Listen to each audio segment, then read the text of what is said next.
We are live for another MLS update. A lot of stuff going on. We normally do this once a week, especially in the transfer window, but there's just so much going on right now. It just feels like there's new news coming out every single day. Uh, Big news came out this week, and we just did a stream on Wednesday. I would have liked to done this on this coming Wednesday, but just way too much going on. Hope you all are having a great weekend. Barcelona destroyed Real Madrid, so it's already a great day. And if you're not a Barca fan, too bad, I guess. But it's been a great day for soccer. Things are picking up, movement like crazy. Hope you guys are loving this because, like I said, this could be considered the most fun part of the season. And there's a lot going on. Hello, everyone. Welcome back to MLS Moves. Please make sure you like the video down below. Let's get to 100 likes on the stream again. We hit 100 last time. We had 100 before. Let's hit 100 tonight. So like the stream down below, share with a friend, and subscribe to the channel if you haven't already, and hit the little bell notification so you never miss one of my videos. We got a lot of comments so far. We'll get into the first bit of news here in a second, but let's read some of these comments. Elon Don says, exciting times. Agent Winter says, can't wait for MLS to be back. I miss it very, very much. It's been, 35 days since 36 days since an MLS match. And some teams we haven't seen play since October. Just a very, very long off season. Let's see. Soccer Production says, any update on Paulinho to Atlanta? We'll get to that in a second. Matthew Garcia says, what's up? Matthew Garcia, appreciate you for stopping by again, my friend. Let's see. Michael says, hey, good evening. Appreciate you for stopping by. Soccer Daddy Football says Barca. Beast Mode says Vamos FCC. Matthew Garcia says Barca 5-2 over Madrid. Michael asks for any Chicago Fire news. Mr. says, hi, Will. Mr. Appreciate you for stopping by every stream. Let's see. I deeply appreciate the reporting you do in our incredible league. I appreciate you for the support, and I'm happy to help you guys stay up to date on some news if you miss it from other people. Just a central hub, so that way you guys are informed about what's going on. Oh, by the way, we will have Favi and Rankel stop by probably at the 9:30 mark. So in about 25 minutes, he'll stop by and give us some feedback on some of these moves as well. Rocky says, Grandpa Bruce making moves. We will definitely talk about that. Let's see. How's it going, Will? It's my first time catching one of your live streams. Trox, I appreciate it. Or T-Rocks, I appreciate you for coming by. Gav says, what up, Will, man? Happy New Year. Happy. A little bit of late for a New Year, but I definitely appreciate it. Mo Football, good friend of the show. Need to check his stuff out. Appreciate you for stopping by, Mo. Jonathan says, big moves for Atlanta. Okay, let's get into it. So there was a report earlier today. Well, actually late last night. There was someone that said that they were interested, but the first numbers we got were from Luca Bendoni. He said Atlanta United has submitted a formal bid to Middlesborough for forward Emmanuel Latte Lath. The proposed deal, is valued at approximately 18 million euros, including 1 million in add-ons, along with the significant salary package for Latte Lath. Now, this would be, if it goes through, the biggest transfer in Major League Soccer history as far as the payment. 18 million euros with 1 million in add-ons. Now, this looks like a decent move on the surface. He has 10 goals this year in the championship, 16 goals last year in 30 matches, 26 years old, just turned 20. He's a New Year's baby. Ivory Coast International, 2 caps for the Ivory Coast national team. But I'm a little underwhelmed, honestly, just to be honest with you guys. And I'll have a question for you about his production. If you look at his other appearances or other stints he's had in different leagues, he played a lot in the Serie C, which is the third division Italian league, obviously. He had 1 year in the Swiss Super League where he scored 14 goals, 31 matches. And like I said, he's been decent in the championship. But look at Kevin Danke, which is the record-breaking signing by FC Cincinnati. Kevin Danke is 2 years younger. He was the Golden Boot winner in the Belgian league, which maybe they're close. I would say probably the Belgian league is better than the championship, probably, not by much. We're probably splitting hairs at that point, but I would probably give the nod to the Belgian Pro League over the championship. He was the Golden Boot winner in the Belgian Pro League. So they were able to sign a guy who is more productive, arguably a better league, and 2 years younger for a cheaper deal. Now, I'm not saying this is a bad move, obviously. I'm just saying it's underwhelming a little bit because I want you guys to ask yourself this. Could Atlanta United get a better player? Yeah, Mr. Latte Lath isn't a bad player. Not a bad player. Not saying he's a bad player. I just want you guys to ask yourself this question. Could Atlanta United get a better, more proven player for 18 million euros? Could they get someone better for 18 million euros? I think they could. I honestly think they could get a better player for that kind of money. Now, he could come in here, absolutely tear it up. Now, Kyogo, the Japanese international, was another name we had heard that Atlanta United was interested in, but it looks like those discussions have cooled off. And this is where they're focusing their attention on. It just seems like a little bit of an overpay for me. We're talking about almost $20 million for a guy who's only scored 26 goals in the championship in 56 appearances. Now, like I said, he's 26. Maybe in MLS he tears it up. Just seems like an overpay to me. I think it's an overpay. Let me ask you guys. Let's get the chat involved. I'm going to do a poll here. Just give me 1 second. Do you guys think that Latte, if I'm pronouncing that right, it's a French name, is an overpay for Atlanta United at $18 million? Because I think he is. Oh, did the wrong one. Hold on a second. I did a Q&A instead of a poll. Give me 1 second. Start a poll. Here we go. Paste. There we go. I think it is, honestly. I think they could do better. I think they could definitely do better for that price. We'll see. Maybe I'll eat crow, but that just seems very steep. Let's see what you guys said. Mr. Rich says almost certainly 18 million is a lot. Yeah, 18 million for a guy. What is the striker who went to who plays, I think the Serbian striker who went to the Saudi Pro League from Fulham? Let's see, Serbian striker. I want to see what they paid for him. Now, obviously, he's probably Mitrovic, Alexander Mitrovic. So he was lethal at Fulham, absolutely lethal at Fulham. Okay, he scored 43 goals in 44 appearances in 2021, 2022. What did they pay for him when he went to Saudi? Looking to see what they paid. Okay, they paid 50 million pounds for him. Okay, never mind. That was an overpay. I don't think anybody else was paying that. But either way, when you look at Kevin Denke compared to Latte, I don't think it's worth the money. I don't think it's worth the money. I think it's a little bit of an overpay. And he could be good. But think about this, guys. $18 million. If you're paying $18 million for a player in Major League Soccer, they have to be a top 3 player in the league. They have to be a top 3 player in the league. I don't think this guy is going to be a top 3 player in the league. I don't think he's going to be a top 5 player in the league. So it feels like a big overpay. I think they had better options, but maybe they're desperate because they want to get that striker in right now to try to mesh in the preseason, link up with Miranchuk, have Ronnie Dyla have as many key components as he can early on, and maybe they're having to play the MLS tax, right? Where they're having to overpay a little bit for a guy because it is Major League Soccer. But it looks like, okay, so 90% of you in the chat agree that it is an overpay, $18 million.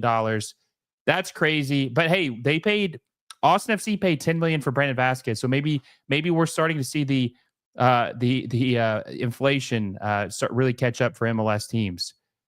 Let's see, bro, they splashed the cash at Saudi. No, I agree that, yes, I understand. I just want to see what they paid for a guy who was a lethal goal scorer, see what his cost was. They'd be better off going over Kyogi. I think you mean Kyoga, the Celtic Japanese international striker. Yeah, I think they would be too. I think they get a better value. They could probably get him around 10 to 11 million. And I think he was the Golden Boot winner for Celtic back in 23-24. Not this year, he's not leading, but last year he was. Either way, seems like a bit of an overpay to me, but we will see what happens. We'll see if they're able to get that through and see if they're able to make that signing official. Now, let's move on over to another move that happened recently that I am very, very, very excited to see what happens and think it's an absolute steal. And that is Chicho Arango getting traded from RSL to the San Jose Earthquakes. Now, Chicho Arango obviously played for LAFC, was very, very vital in them winning their first MLS Cup in 2022. I think he scored 17 goals in the 2022 season, something like that. Very, very important. You can see LAFC had struggled since they lost him in 2022.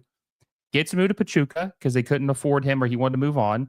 Scores 5 goals in 11 games. Doesn't really pan out. Gets him moved back to MLS at RSL in 2023 this summer. Scores 23 goals in 41 appearances for RSL. Well, last year he was on pace to probably win MVP of the league. He was ahead in goals and assists. Looked unstoppable. Then something happened off the field. No one really knows exactly what happened, but he got suspended. So he missed I think it was 2 to 3 games. And after that happened, it totally derailed his great season. And after that, he was never the same. It seemed like RSL was ready to move off of him, and it looked like Chicho Arango was ready to move off of them. So San Jose is able to get him for $1.5 million in GAM. That is an absolute steal. 1.5 million in GAM. I mean, the New England Revolution paid 2.5 million for Leo Campana. Hey, the Seattle Sounders paid $2 million in GAM and an international roster spot and Leo Chu for Jesus Ferreira. The Sounders did. So getting Chicho Arango for 1.5 million and I think international spot as well is an absolute steal for a proven goal scorer. Chicho Arango is a more proven goal scorer than Brandon Vasquez, than Jesus Ferreira, than Leo Campana. And San Jose was able to get him the cheapest out of all of those other teams that acquired those strikers. So this has got to be the steal of the offseason, Chicho Arango. And on top of this, and I want to know what you guys think in the chat. What do you think about Chicho Arango's trade to San Jose? I think that this is the steal of the window. Like as far as trades and transfers in league, this has got to be the steal of the offseason so far, Chicho Arango. I think Chicho Arango will probably be the best striker the San Jose Earthquakes have ever had. I honestly think that's very likely. So I want to know what you guys think in the chat. Do you think the Chicho Arango trade was the biggest steal so far in the MLS offseason? Also, there's 80 of you in the chat. Let's get these likes up, guys. We're only at 27. We're trying to hit 100 before the stream ends. Let's get those likes up. Hit the thumbs up down below. Comment if you have any questions. And also, make sure you join become a member of the channel. It's only 10 cents a day, and it helps me out, and it helps the channel, especially if you love the content. So, and we're going to do some members-only Q&As, members-only videos probably down the line, and you can obviously, there's other perks like members-only chat, and we can play FIFA FC, even though you guys will probably smoke me. There's some perks of being a member of the channel. So hit the member link down below and become a member of the channel if you haven't already. Now, there is also another rumor out there that looks like it's going to happen. And that is one Joseph Martinez is likely to join Chicho Arango at San Jose. Now, Joseph Martinez just recently played at Montreal, and he's still a decent striker. He just is injury plagued, and he's not able to make it a full season at this point. He missed 7 games with Inter Miami. He missed 11 with Montreal. I don't know how many games he missed after he tore his ACL with Atlanta. Yeah, so he hasn't played. He's only played 1 full season in his MLS career, and it was in 2018. And he's only played 30 or more games one season in his MLS career, and it was 2018. But because they have Chicho Arango, that would be a very, very good dynamic deal up top. And on top of that, I think that this is going to work out perfectly because Bruce Arena loves him some two strikers. He loves it. When he was with New England, he had Gustavo Bo and Madam Buxka, which was very good. And that's why they were able to win the Eastern Conference or be the Eastern Conference, first place Eastern Conference, win the Supporter Shield in 2021. When he was with the Galaxy, they had a combination. Robbie Keane was one of them, but he also either had Jossie Zardes or Landon Donovan or Gio Dos Santos play up top with Robbie Keane. Bruce Arena loves himself two strikers. He likes to have two up top. So this just plays into that, and I think they would be a very dynamic duo. Now, I think Chicho Arango obviously is going to be the better player of the two, but Joseph Martinez, I think, could play pretty nice next to Chicho Arango, and I think that he still has something left to give. He's only 31 years old, be 32 in May, and depending on what the value is, I think this would be a good move.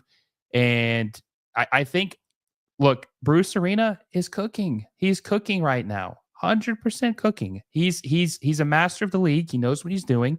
All he does is build winners. He is the one coach in Major League Soccer that I have seen that is able to transcend each era and evolve with the league. He's an original MLS 1.0 manager, but he keeps winning wherever he goes because he knows this league and he knows how to build teams. So is San Jose going to win an MLS Cup? Probably not. But are they going to be competitive? Are they going to make the playoffs in 2025? Hell yeah, they are. They're going to be really good. Good friend of the show, Metro Bulls TV, says Steele for sure. Joseph is a beast when healthy. I agree. I think he still has some left to give if he can stay healthy. And I think grandfather Bruce is definitely going to have something up his sleeve. And I think this team is going to compete and they're going to make the playoffs in 2025. I don't know how many wins they're going to have or where they're going to finish. I'd say they might even be able to finish top 5 or top 6. But I will say that they will be very competitive, and I think they will surprise a lot of people. Cali Rex says San Jose are going to be a surprise this season. Yes, I might even, early prediction, hot take, right?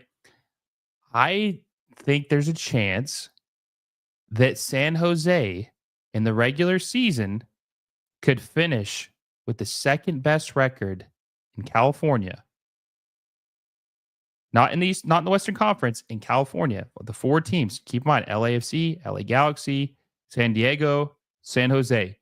I think the Earthquakes could finish with the second best record in the West. I think it could happen. There's going to have to add some other pieces, but I think Bruce Arena is really good in the regular season still, and we will see what happens and who else they add. Timothy says San Jose could host a playoff match. I agree. I think Chris Davis says that will not be happening. Listen, don't doubt Bruce Arena. And by the way, I didn't even say who's going to be first place. So don't worry. I think you're good. I agree. D-Live says, I agree. Bruce is a beast. Mike says San Diego's roster is trash. Cali teams will be LAFC, San Jose, LA Galaxy, San Diego FC. Yep, exactly. I'm not that sold on San Diego right now. LAFC is having a rebuild, and let's go ahead and get into that. So there was a report that Denny Bouanga was potentially going to be sold for somewhere between 8 and 10 million. I can't remember the French club off the top of my head, but that he was rumored to be going back to France for a fee around $8 to $10 million. Now, if LAFC sell Denny Bouanga, I would be very, very panicked if I was an LAFC fan. This has been the best player for your team since he's been on the team in 2022. Well, maybe 2022. He needed to fall in, or get into his get more comfortable with the team in the league, but he wasn't bad. But 2023 and 2024, he was very, very good. 2023, he was top 2, top 3 player in the league, and he's been very good left winger. Now people are upset because they think he disappears in big games, which there is merit to that, obviously. But losing him would be a travesty because it's hard to replace someone of his quality. He's good. He's very good. He scores goals. Okay, maybe not big games. He scores goals. So they've lost Ilie Sanchez. They've lost Omar Campos, which some people think that's not a big loss. That's fine. They've lost Murillo. They've lost Carlos Vela. They declined his option. They lost Kai Kamara. And then if they lose Denny Bouanga, just a lot of pieces that they are losing. Now um, there's a rumor that they're signing a God. What was his nationality? It's like something Thor or Odin. It's some Norse name, uh, Norse god name or something like that. But he's a young midfielder that they're talking about bringing in. Oh, they also lost Lewis O'Brien, who I'm a huge fan of. I think he's a really good midfielder. I think he was their best player in the second half of the season. So they're losing a lot. I don't think they can afford to lose Denny Bouanga right now, unless they're bringing in someone like Griezmann right away. But this begs the question: if they do move off Denny Bouanga, which I want to know, do you think? Yeah, home from Celtic, Norwegian. Okay, but isn't his like last name like something Thor? It's not Odin. I think it's something Thor. But if they do move off Denny, do you guys think they should move off Denny Bouanga? Should they sell Denny Bouanga if the price tag is between 8 and 10 million at 30 years old? I mean, it's going to be they better have a replacement. And I was about to say that if they do sell him, it would suggest that they are going to tinker with the formation, not play the 4-3-3 or the 5-2. What was it? What were they playing? They were playing 5 on the back at 1.2. The 5-3-2. They were playing a 5-3-2. They're doing a couple different formations. It would imply that they're going to do something that's more beneficial to Olivier Giroud's style. And I don't know. I just think this would be a big move. You're losing too many pieces without replacing them. And LAFC already had a disappointing season by their standards. They didn't make it to the Western Conference Final. They lost to Seattle in an embarrassing fashion because of an own goal by Maxime Chanot. And so I think this team really needs to do something different, but they can't just get rid of all their players without replacing them. So we'll see what happens. We'll see what they do, and if they're able to sign anybody and replace them. But who do you guys think is winning this offseason so far? Like, who do you think is having a great offseason in Major League Soccer? Oh, that reminds me. Let me pull up this tweet real quick. My buddy Danny Solana had reported this, which he's very plugged into the Uruguayan scene.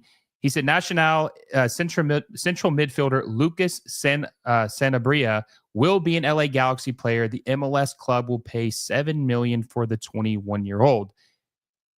That is now. See, this is this guy right here. If I know you can see this, this is a different. There's two guys with the same name.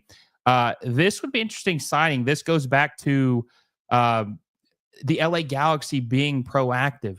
They're signing players and adding to a team that's already the best in MLS because they won MLS Cup. So this team is adding more key pieces. Now, Ricky Puig is going to be out for probably the whole season, I would say. I'd be very shocked if he ends up playing in 2025, unless it's like at the very, very tail end of the season. But they're about to add a guy who is 21 years old. They're paying $7 million. Last I saw, they were betting against or bidding against, Benfica for the Uruguayan international. So they're about to get a guy and beat a team. Let me pull up his profile here. Yeah, so he's only played 22 games for Nacional, but he was born in Florida, Uruguay. Interesting. I didn't know there was a Florida, Uruguay. Anyway, he's 21 years old, promising midfielder, likely to start as soon as he gets there. They have a U22. Let's see. They have one U22 spot open because Jovic will no longer be a U22, which that will be interesting to see if they move off of him. Julian Alde is a U22, but they might move off of him. And then they already had one opened up, if I'm not mistaken. So they have 2, possibly 3 U22 spots that could be open. And I'm actually going to do a video with Kevin Baxter of the LA Times. I think I'm going to try to do something with him either tomorrow or sometime this week. I'm going to do a video with him, and we're going to talk about the LA Galaxy in depth about what they've done and their rebuild. Either way, this is a good signing. They're being proactive. They're not sitting on their hands. They're adding more to an already loaded team. And this is what happens when you have a premier team. You're not just what you have to do in MLS. Even when you're good, you have to continually try to be better. And Will Kuntz, yes, Chris Davis says we believe in Kuntz. Yeah, Will Kuntz is the best executive in Major League Soccer, and he is continuing to build this powerhouse. So I mean, he won this first year in charge of the Galaxy. So that is his work speaks for himself. Let's see. We got a couple comments. Metro Bulls TV says, in my opinion, San Jose, they look like a whole different team right now. Yeah, what's funny, me and Favi were talking about this other day, or maybe it was me and my friend Vince. I mean, they trade for like 8 or 9 former New England Revolution players. So it's like the San Jose Revolution at this point, which is crazy. But Bruce Arena likes familiarity. He likes players that he knows and he can trust, and he's getting a lot of guys from New England that he has a relationship with. So we'll see what happens. We'll see if that's not what's really going to make that team thrive. It's going to be these other guys like Chicho Arango and like Joseph Martinez, guys like that. And I'll be curious to see if there's any other guys who that the San Jose gets. Like, what if San Jose trades for Carlos Hill? What if they Carlos Hill, I think, wants to leave. He wants to leave New England, if I'm not mistaken. I believe he wants to leave. I don't think he gets along with Caleb Porter.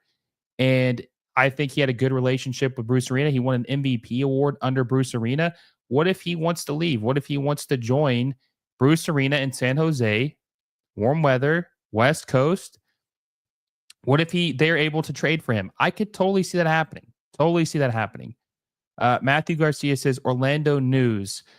Orlando, I haven't seen anything specific. There was, I need to talk about I'll bring that up here in a minute.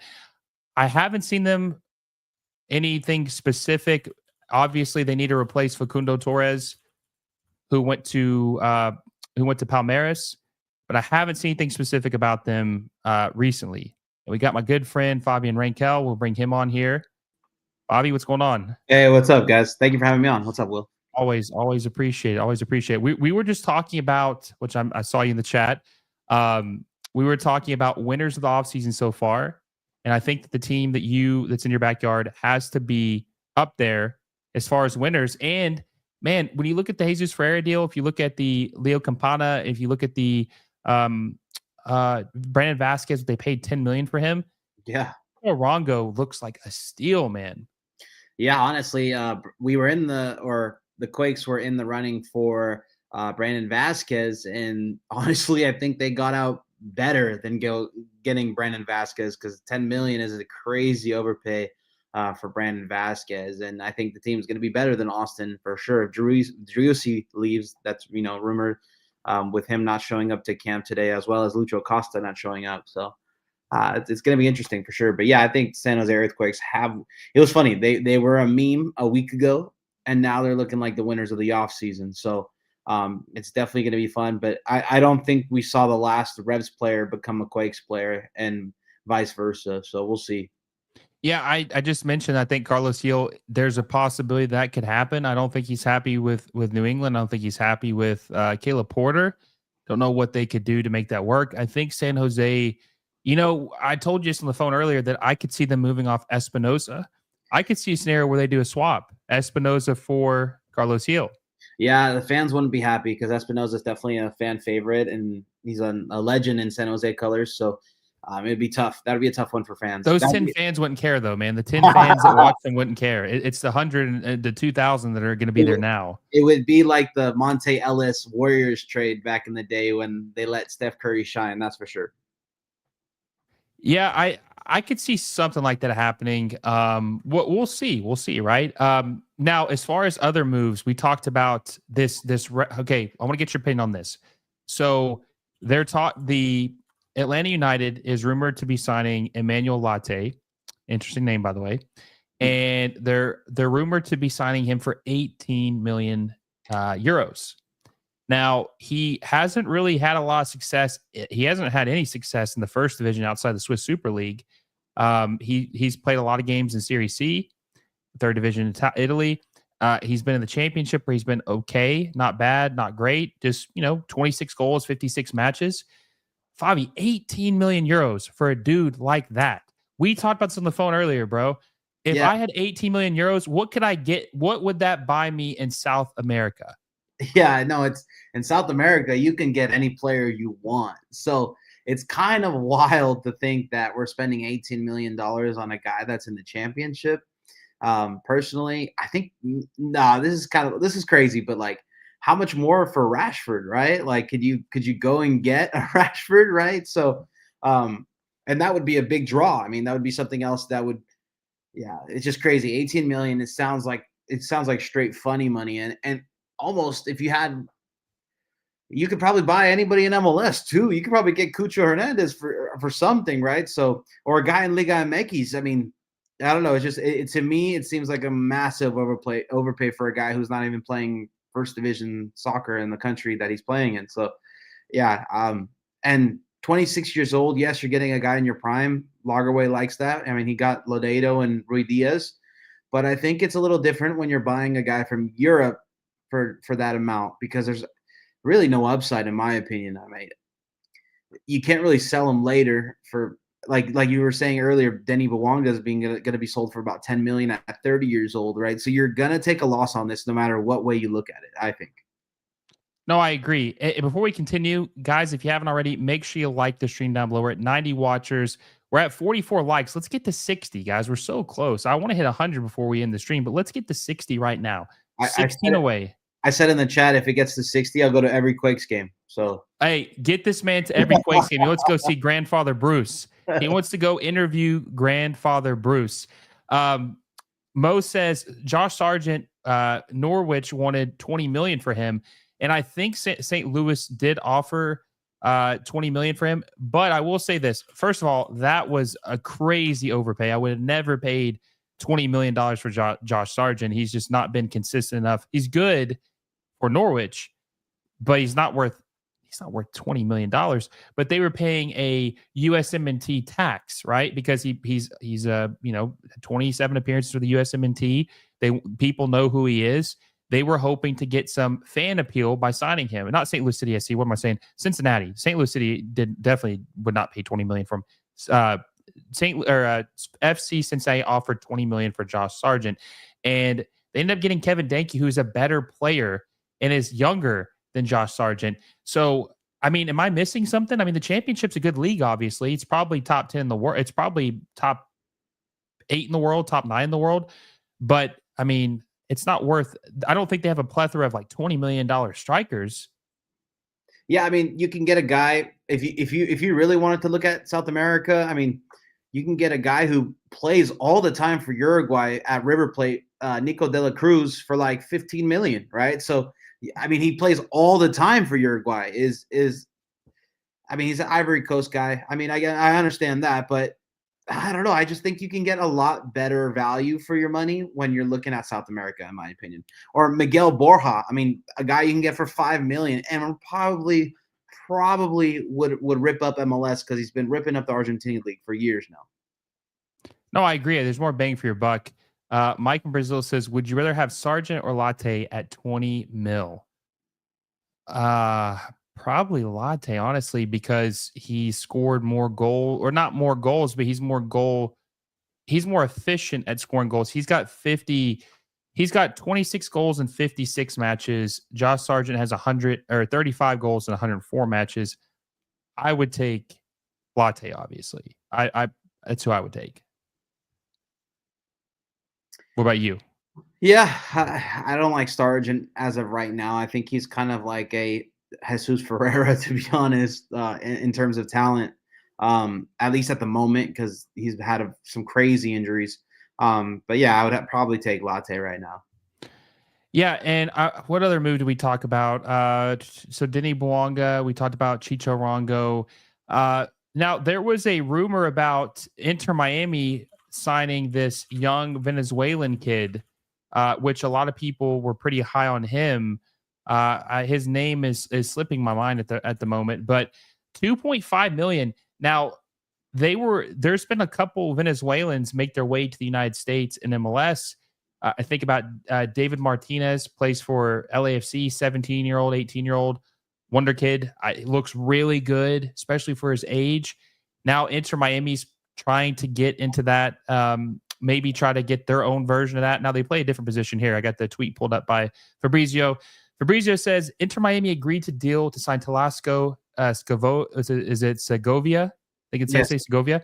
Go, From Casa Pia. Deal in place for the Venezuelan midfielder to join Leo Messi's team. Permanent move for $2.5 million plus 50% sell-on clause and add-ons also is part of the package. Record transfer for Casa Pia. Here we go. Flag of Venezuela. So I listened to the Battered Herons podcast about this guy, and they brought in a guy who covers the Portuguese league. And they actually, this Casapia team is usually maybe one of the lowest payrolls in the Portuguese league. So we're probably looking at I think it's Venezuela. I think it's in Venezuela, right? Oh, excuse me. No, am I thinking about the right guy? No. Yeah, he plays for a Portuguese team. Oh, does he? Yeah. So let me double check that. But basically, if I'm thinking about the same guy, he basically is like Gomez, but with a little bit more sauce. Yeah, you're right. No, he plays in the yeah, you're right. He does. Yeah, so he's a little more saucy than Gomez when it comes to being a ball handler. But yeah, he's gonna be in that Gomez role. I mean, this is like basically a like for like. Flip, they're gonna try to flip him again. I mean, 2.5. I love the price tag. Jesus, Inter Miami just getting guys on the cheap. And he plays for Venezuela. You can't get better than that, you know? So this looks a lot like the Gomez situation to me. Yeah, that's going to be a tall. That's going to be some tall shoes to fill, right? Because Diego Gomez literally played so well, played himself into a at least Inter Miami, probably top 5 transfer fee record to Brighton in only a year and a half, 18 months, Favi. So now this is an interesting one. This is another interesting. Okay, let's talk about this. Gomez had 3 goals in his time in MLS, or this season in MLS, this last season. Segovia has 2 goals in the Portuguese league. So I think we're getting a guy that's pretty similar in terms of talent, especially Gomez always felt like was getting in the back of the net or shooting on goals. So Segovia might be a perfect fit. Okay, so we're going to talk about 2 more things, and this is interesting. This is a loophole that is absolutely crazy. You ready for this? Miami is. I hope you guys are all ready for this. Inter Miami is discovering new ways to beat the system. Okay, so Inter Miami's talking about doing a swap. They're going to give Racing Facundo Frias, who is currently a U22 left winger, very talented player, only 22 years old, current U22 player, and swapping him for Baltasar Rodriguez. Now, do you know how they're going to beat this? Do you know what loophole I'm talking about on this transaction? Okay, you ready for this? This is crazy, man. This is genius. They're going to swap them, but not swap them like straight up. They're going to be a loan swap, right? So because Miami is getting Baltasar Rodriguez on loan, he won't count as a U22 because they're not having to pay a fee for him. Oh, wow. So they will open up another U22 spot by loaning Facundo Frias. So they will have Baltasar Rodriguez will likely be a TAM player, but he won't be a U22. So essentially, Inter Miami's going to have 2 U22 spots open if this deal goes through. They will have the Diego Gomez move or spot unless they use it on this Venezuelan kid, which maybe they don't. 2.5 million is not that much money. They could buy him with GAM. Yeah, that could happen. So he might not even be a U22. So Inter Miami, this could be open up a U22 spot for them, and he's really good, maybe equal or better than Facundo Frias. So you're getting an equal player, a U22 spot. So they could have 2 U22 spots and a DP spot still open to go into this offseason. Yeah, I like Farias, to be honest, though. I'm kind of sad he won't be in the league next year. I was excited to see, how well he, works with this new Inter Miami squad, but I'm happy it's a loan. Maybe he'll come back, but I haven't seen a lot of loan players come back in MLS, to be honest. Yeah, I would have liked to see Facundo Frias play a full season with Messi and Suarez just to see what he could do. I mean, it's sad he tore his ACL so early in last season, but I mean, that's part of the game, right? It obviously happens. Maybe they are not as high on him as they were a year ago. This was a Tata Martino signing, and he's gone now. Maybe Javier Mascherano likes Baltazar better. He's coached both of them apparently with the Olympics and the U20 teams. So I'll be interested to see what happens. I think it's a little premature to give up on Facundo Freitas, but it makes sense if they're using it for what I said, opening up a U22 spot. And they obviously want to try to compete at the Club World Cup. They want to have a good showing for MLS and for themselves. So that is an interesting move. And Inter Miami, man, they still have a lot of moves to make. Yeah, even Javier Mascherano was worried that the moves won't be done before the game next week, and that game's coming up quick. I mean, they're gonna have to travel to Vegas pretty soon, so it's interesting to see. Yeah, I was trying to remember last year when they played in Saudi how many players they were without, like moves that they were still waiting to make. Now, Matias Rojas didn't come to Inter Miami, I think, until like March or April. He was a very late signing for them. But yeah, there's still a lot of moves we made. This team is going to be good, dude. This is a team that was already the best MLS in the regular season. They're adding more and more pieces. You love to see that. You like to see teams be proactive. You like to see teams try to increase and improve their roster on a year-to-year basis, even if they're already good. Right. No, next week you're probably going to see a lot of Inter Miami 2 players, that's for sure. But it looks like Ustadi, the goalkeeper, signed with them again, so they're going to have at least a backup goalkeeper for now. And then, if they can bring in one of these Argentinian guys, I mean, they're linked to every single Argentinian player from the Argentinian league. So we'll see how many of those come in. Well, and also too, they need to they're probably going to sign another goalkeeper. I still think there's a chance that Drake Callender could get traded to San Diego because I think that's where he's from. And they need a goalkeeper. San Diego has San Diego's roster looks pretty bad so far with as many. They're playing in like a week. Preseason starts in a week and they have so many roster holes still. Yeah, it's wild that especially not picking up anybody with experience in the expansion draft. I think that's going to be one of their biggest failures this year.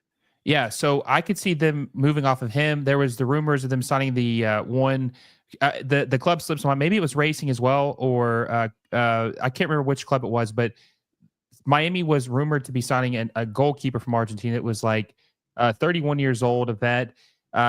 I mean, if he's coming to MLS, he's definitely coming to start. He's not coming to back up Drake Callender. So I think Drake Callender's days are numbered at Miami. I think that he's kind of fallen out of favor. I don't say anybody that's worth GAM on Miami their days are numbered. That's for sure. Robert Taylor, maybe. Yeah, could be another Taylor. One. So we'll see what happens, dude. Favi, think about this. Maybe even Bright, if they can get something for Bright, because that midfield's going to be stacked. I don't even think he starts anymore. Barry says, how many international slots does Miami have? Listen, I'll be honest with you. I don't even know. Well, isn't Messi okay? This is going to be weird, but because Messi won the Medal of Freedom, do you think he gets a citizenship? Does it count as an international slot? I don't think so. Because or is he going to get like a fast track to citizenship? Well, I think Florida has something where they can get that sped up pretty quickly. So I think there will be a couple players in Miami that could qualify for green cards and get their green card at least, which would free up an international spot. Don't know who would be. I don't know how long it takes or how quick they can get that done. But yeah, I would assume that some players will probably get that taken care of. Now, Christoph left, which he was an international spot. Matias Rojas left, who was an international roster spot. Diego Gomez left, who was an international roster spot. They've had several guys that were taking those spots that are no longer with the team. So they definitely have more than 8. That's what every team gets or starts off with. They probably have 10 to 11.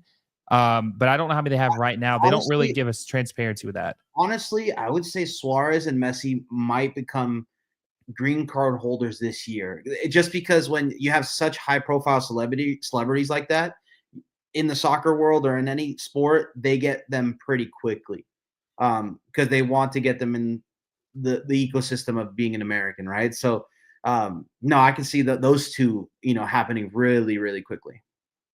Okay, so let's see. James Porter says Robert Taylor signed a new contract recently. Well, James, here's the thing. Even if you sign a new contract, you can still be traded. Inter Miami signed Kamal Miller to a new contract and then traded him to Portland literally like a couple months later. So that doesn't matter. You can still trade him. And he also says, is Miami trying to sell Julian Gressel? I actually heard that he's a free agent. So I actually heard he's not coming back. So I thought he was until I talked to Daniel of the Battered Herons, whoever gave Julian Gressel this contract, wait, let's see, is out of their mind. Okay, they gave Julian Gressel, this is crazy. They gave Julian Gressel a 3-year deal with a 4th-year option. And he made 1.1 million last year, Julian Gressel did. 1.1 million for Julian Gressel. MLS 1.0 Julian Gressel. Quality player, heavy right foot. Had a lot of stats though. Had like the highest assist after Messi on this team. But still not worth it in my opinion. I mean, that's a lot of salary. But if you think it is a bite 200, 300K GAM, I mean, I guess you're doing it if you're Miami. Yeah, but Miami has all this money. I think they're going to, you get allotted one buyout every year. I think they'll buy him out. I think they'll just pay it off and say it. You know, Jorge Mas will write a check for, so he's only got 2 guaranteed years left. So they'll probably owe him $2 million. I think they'll just say, okay, we'll just pay him $2 million. We would rather free that money up to sign another piece than pay Julian. Like this could be Baltazar Rodriguez's salary or, the Venezuelan kid's salary. Like, so I think that they'll probably end up buying him out and using that somewhere else. Please take Gressel ASAP from my club. Yeah, I'm definitely not a big fan. You don't think one team can trade for him? No. Maybe like Austin. I can see Austin. No. They would if Miami. Here's the thing. They would trade for him, but the stipulation would be they'd say, hey, Miami, we'll take Julian Gressel off your hands. We want you to pay half his salary though. You might as well just buy him out at that point. Yeah. Because then you're paying him $1 million he's not freeing up the cap space completely on your team, and you're paying him $1 million to not play for you. I'd rather just pay him the $2 million and get him off the books. Yeah. Honestly, I think that's, unless someone does offer like, hey, we'll just take him for a draft pick in 2025 or 2026. Then I'd say, okay, sure, here you go. Julian Gressel, you are an Austin FC player now. Go get Brandon Vasquez some goals. Right. But I just don't think anybody's going to trade him because that's a pretty hefty price. So that'll be interesting to see. They said they freed up like $2 or $3 million by getting rid of Christoph and Matias Rojas. And who was the other one that they declined an option on? There was another one that was a big price player, slipping my mind at the moment. Either way, they've cleared up some space, man. They got some money. They're going to be a force to be reckoned with. This is the last thing I want to talk about. This is a big thing, okay? Because we talked about this a little bit. I want to see what everybody thinks about. There might be one more bonus thing because I think it's kind of crazy. So recently, Merlot has been pretty on top of this. He says Alan Velasco is a Boca Juniors new reinforcement. The club buys his, I'm assuming he means rights, for $10 million, and the footballer will sign a contract for 4 to 5 years. The parties are already beginning to exchange documents. It's already done. What do you think about Alan Velasco to Boca Juniors? Honestly, I love it. I love it for FC Dallas. FC Dallas is just racking in the money right now. I mean, maybe they're using all these transfers to basically pay for their new stadium upgrades, right? They are upgrading Toyota Stadium, if I'm not mistaken. Yeah, man, I think FC Dallas has become the leader of selling talent in MLS now. Musa might go. They sold Velasco. They sold Ferreira. They sold Pepe. This is a team, McKennie. I mean, this is a team that has had talent. And man, if you're an FC Dallas fan, you better be excited to go see your players play elsewhere, because this is what this team is. It's a selling club, and they're doing a great job at doing it, to be honest. Yeah, I'm a little disappointed though, because they were doing things better. Like as far as the investment, they were, signing Peter Musa for $12 million from Benfica. They had Alan Velasco the year before. They used some Pepe money for that. Jesus Ferreira, they paid decent money to keep him. They seem like they were really trying to do things a little different and not try to shake the stigma of being a cheap club, right? They were trying to do some stuff. I don't like all these sales if there's nothing lined up to get anybody back. I mean, we talked about this on the phone. You were saying that they're a selling club, right? They want to sell, but they can't just rely only on the academy. They got at least, I'm not saying they got to sell Alan Velasco for 10 and then go spend 10, but they got to at least sell him and then bring in someone for like 4 or 5 Yeah. just to try to. That's how you become a selling club. You got to sell some of these dudes. You got to replace them though too. Yeah, honestly, but they have a track record of buying guys too. So I don't know. If goals have to be scored, I mean, there has to be assists to be made and goals to be scored for FC Dallas. So go into Colombia, Uruguay, Venezuela, find a guy, and his numbers are going to inflate, and then you're going to resell him for triple the money. This is FC Dallas's motto. But getting Velasco to this for this price or selling him for this price is wild because he's coming off of an ACL injury. He's a guy who barely did anything in MLS, and this is a complete W because you get about 3 to 4 million in gains, and then also you retain a 15% transfer fee or sell on, excuse me. 100% this is worth it. 100%. He goes to play at a team like Boca. He's happy. The club is happy. They get to do a fresh slate with Leo Chu, being the best offensive player for that team. But who knows? Maybe you could sell Leo Chu for some money too. And Paul Arriola is going to give you some GAM. Jesus Ferreira trade is going to give you some GAM. This team is a true clean slate. So it's going to be interesting. We'll see what happens. Okay, I said that was the last one, but D-Live says, Will, what do you think about Driussi in the Austin beef? I'm gonna let you handle that one first. What do you think about? Obviously, there's rumors him going to River Plate. River Plate. What do you think about Driussi in the Austin situation? Honestly, weird. I thought Driussi was going to be excited to have Brandon Vasquez around. I think that's what Driussi needed the whole time he was in Austin. He needed a person to go ahead and take a little bit off of his shoulders. And he's getting that with Brandon Vasquez. I'm not too happy with $8 million, the rumored money that River Plate's going to pay for Driussi, because in my opinion, I think he's like a Bouanga player when he's on. I mean, I think he should be valued at a little bit more, like 10 to 12 million. I think you kind of have to strong arm him to stay, because I want to see Austin with Driussi and Brandon Vasquez, and that's what the excitement for this year is. Imagine losing your second or your first best player, and now you have your second best player with the load of everything on him. You don't want that. You want to have a 1-2 punch at least, right? So, I mean, it's interesting to see. Can you get a swap deal? Can you get something back? I mean, geez, I just don't see Austin doing any big moves if they sell him, to be honest. Yeah, I think that Brandon Vasquez is probably their biggest move of the offseason. The offseason, maybe the summertime, they'll have something lined up. Driussi's only 28. He'll be 29 in February. He played at River Plate from 2013 to 2017 for the senior team.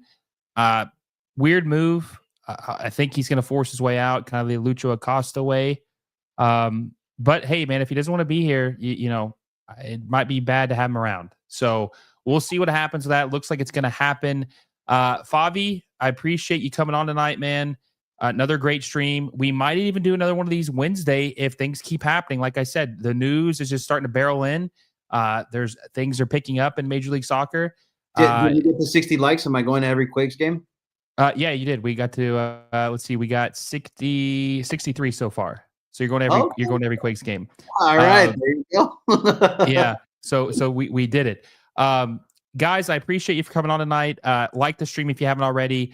Become a member if you haven't already. 10 cents a day. It helps the channel. It helps me continue to make content, which I hope you guys enjoy. I enjoy making it for you guys. It really, really does help. Share the channel with a friend and hit the little bell notification so you never miss a video. Oh, also too, our goal by MLS kickoff or by MLS season opener is to be at 6,000 subscribers. We're a little over 700 away. Our goal is to hit 6,000 by MLS Cup opening, or excuse me, MLS opening day. Hell, that'd be really bad if it's MLS Cup day. We're only at 6K. But our goal is to hit 6K by MLS opening day. I know we can do it with your help. So share the channel with a friend. Subscribe if you haven't already. Favi, where can people follow you at? Where can they see your work? Yeah, you can follow me at Fabian Renko on Twitter or Threads. Yeah, I'm still doing Threads, I swear. But SBI.com is where I do a lot of writing. So if you feel like reading a nice little piece on some of the MLS guys you like or you want to know a little bit more about, please feel free to follow and read along. Appreciate you for joining, my friend. Keep your head on a swivel, guys. We might be back Wednesday if more stuff happens. There might be 2 of these a week if it keeps pouring in. Until next time, guys, I will see you all soon.